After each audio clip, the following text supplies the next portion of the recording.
አሜሪካ ትኖራለህ ወይም አውሮፓ፣ ሳውዲ አረቢያ አሊያም ዱባይ? ለዓመታት በብድሩ ደክመሃል። ምናልባትም ሁለትና ሶስት ስራዎችን ደርበህ እየሰራ ይሆናል። ቤተሰብን ደግፈሃል፣ በሀገርም ቤት ሰርተሃል። ነገር ግን ዛሬ የባንክ ሂሳብን ብትመለከት የቀረ ምንድን ነው? ለምንስ ለውጥ አልመጣም? ዛሬ ይህንን ጥያቄ መጽሐፍ ቅዱሳዊ በሆነ ምስጢር እንመልሰዋለን። መልሱ ብዙዎቻችን የማናውቀው ያልተነገረን እውነት ነው። እስከ መጨረሻው ተከታተሉ፣ ምክንያቱም ቪዲዮ የህይወትን አቅጣጫ የመቀየር ኃይል አለው። መጀመሪያ ስለ ዲያስፖራው ወጥመድ ግንዛቤ ሊኖረን ይገባል። አንድ ኢትዮጵያዊ ወደ ውጭ ሀገር ሲሰደድ ብዙ ጊዜ የሚከተሉት አዙሪቶች አሉበት። አንደኛ ደረጃ ስራ ያገኛል፣ በደሞዙም ይደሰታል። ሁለተኛ ደረጃ ለቤተሰቡ ይደውላል፣ እርሱም በልግስና ይልካል። ሶስተኛ ደረጃ ምናልባትም በኢትዮጵያ ቤት መስራት ይጀምራል። አራተኛ ደረጃ ቤቱ ሲጠናቀቅ ሌላ ያልታቀደ ፕሮጀክት ውስጥ ይገባል። አምስተኛ ደረጃ ከነዚህ ሁሉ ዓመታት በኋላ ራሱን ሲፈትሽ ሂሳቡ ባዶ ሆኖ ይገኛል። ይህ የደጋግ ሰዎች ወጥመድ ነው። ቤተሰብን ከመውደድ የመነጨ ቢሆንም የፋይናንስ ነፃነት ግን ይጋርዳል። ለዚህ ምክንያቱ ደግሞ አራት ክፍሎች ያሉት አንድ መሰረታዊ ሚስጥር አለማወቅ። ሚስጥር አንድ፣ ስራ ብቻውን ሀብት አያቆምም። ይህ ሲባል ግር ሊያሰኝ ይችላል። ታዲያ ካልሰራው እንዴት ይገኝልኛል ትሉ ይሆናል። መጽሐፍ ቅዱስ በምሳሌ 13:11 ላይ እንዲህ ይላል፣ ያለ ትጋት የተገኘ ሀብት ሁሉ ይጎድላል፣ በጥቂት በጥቂቱ የሚሰበስብ ግን ይበዛለታል። ሁለት ሰዎችን እንደ ምሳሌ እንውሰድ። አንደኛው አቤል ይባላል። በሳምንት 70 ሰዓት ይሰራል፣ ደክሞት ይተኛል፣ ደክሞት ይነሳል። ከዓመታት በኋላ ግን ሂሳቡ አሁንም ባዶ ነው። ምክንያቱም እርሱ ጉልበቱን ብቻ ነው የሚሸጠው። ሁለተኛው ዳዊት ይባላል። 40 ሰዓት ብቻ ይሰራል፣ ነገር ግን ከደሞዙ 20 በመቶ ያጠናቅራል። ያን ገንዘብ ወደ ስራ የሚያሰማራበትን ጥበብ ይፈልጋል። ከ10 ዓመት በኋላ አቤል አሁንም በሁለት ስራ ይባክናል። ዳዊት ግን ገንዘቡ ለእርሱ እንዲሰራለት አድርጓል። ልዩነቱ ይህ ነው። አቤል ስራን ሸጠ፣ ዳዊት ስራን ገዛ። ዘዳግም 8:18 እንዲህ ይላል፣ ሀብት ለማፍራት ኃይልን የሚሰጥህ አምላክ እግዚአብሔር ነው። ኃይሉ ከእርሱ ቢመጣም ጥበብ ግን ከኛ ልንጠቀምበት ይገባል። ገንዘብ፣ ቤትህና ሙያ አንተ ተኝተህ እንኳን የሚሰሩበት መንገድ መፈለግ የሀብት ሚስጥር ነው። ሚስጥር 2፣ ገንዘብ ያንተ አይደለም። ይህ አነጋገር ብዙ ሰዎችን ሊያስቆጣ ይችላል። በልፋቴ ያገኘሁትን እንዴት የኔ አይሆንም ትሉ ይሆናል። ነገር ግን እውነቱ እዚህ ጋራ ነው። በሉቃስ ወንጌል ምዕራፍ 16 ቁጥር 12 ላይ በሌላው ገንዘብ ካልታመናችሁ የእናንተ የሆነውን ማን ይሰጣችኋል ይላል። እግዚአብሔር ገንዘብን እንደ መፈተኛ ይሰጠናል። በትንሹ የታመነ መጋቢ ለትልቅ ይሾማል።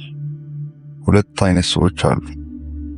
የመጀመሪያው ደሞዝ ሲቀበል ወደማይታይ ወጪና ድግስ የሚሮጥ ነው።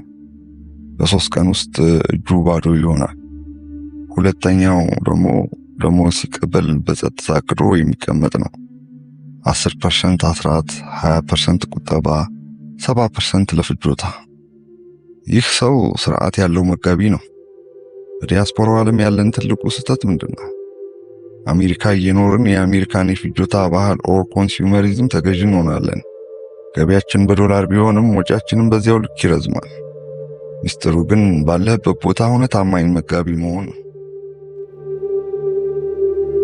ሚስጥር 3፣ የዘር ሕግ። ይህ በዓለም ያሉ ባለጸጎች ሁሉ የሚጠቀሙበት ታላቅ መለኮታዊ ስርዓት ነው።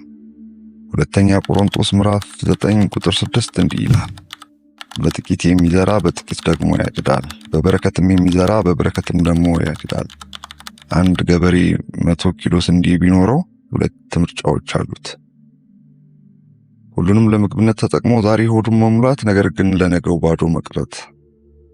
አሊያም 80 ኪሎን ዘርቶ በ20 ኪሎ መኖር። በወቅቱ ግን ያ የዘራው 80 ኪሎ በ100 እጥፍ ይባዛለታል።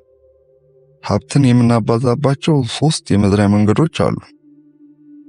አንደኛው ስጦታ ኦር ጊቪንግ ሲሆን በሚልክያስ 3:10 ላይ እንደተጠቀሰው አስራቱን አምጡና ሰማይን ከፍቼ በረከት እንደማላፈስላችሁ በዚህ ፈትኑኝ ይላል። አስራት የመጀመሪያ እንጂ ከውጭ በኋላ የሚተርፍ ትርፍ አይደለም። ሁለተኛው ቁጠባ ኦር ሴቪንግ አሴት ነው። እያንዳንዱ የምትቆጥባ ሳንቲም ወደፊት የምታጭደው ዘርህ ናት።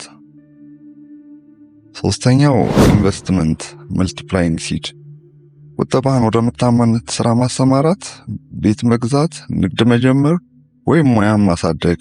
ያልዘራውን አታጭድም፣ የዘራውን ግን በክብር ታጭዳለህ። ሚስጥር 4 እግዚአብሔር ሀብትን የሚሰጠው ለምን አይነት ሰው ነው? ይህ ሁሉንም ቀዳሚ ሚስጥሮች የሚያጠቃልለው ሚስጥር ነው። ሉቃስ 16:10 ላይ እንዲህ ይላል፣ በጥቂቱ የታመነ በብዙም ይታመናል፣ በጥቂቱ ያልታመነ በብዙም አይታመንም። እግዚአብሔር ሀብትን ለሚታመን ሰው ይሰጣል።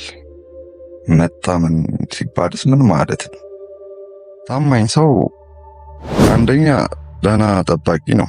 ያለው ፍሬ ያፈራል፣ አያባክንም፣ ጥቂቱን ደህና ያስተዳድራል። ታማኝ ሰው ሁለተኛ ስጦታ ይሰጣል። ምክንያቱም ሁሉም ነገር የእርሱ አይደለም ያውቃል። ሰጪ ሰው ፈጣሪ ይመስላል፣ ፈጣሪ ሰጪ ነውና። ሶስተኛ ታማኝ ሰው ትዕግስት አለው። ሀብት በአንድ ሌሊት አይመጣም። ዘር፣ ዝናብ፣ ፀሐይ፣ ጊዜ፣ ምርት ሂደቱን ያከብራል። አራተኛ ታማኝ ሰው ዓላማ አለው።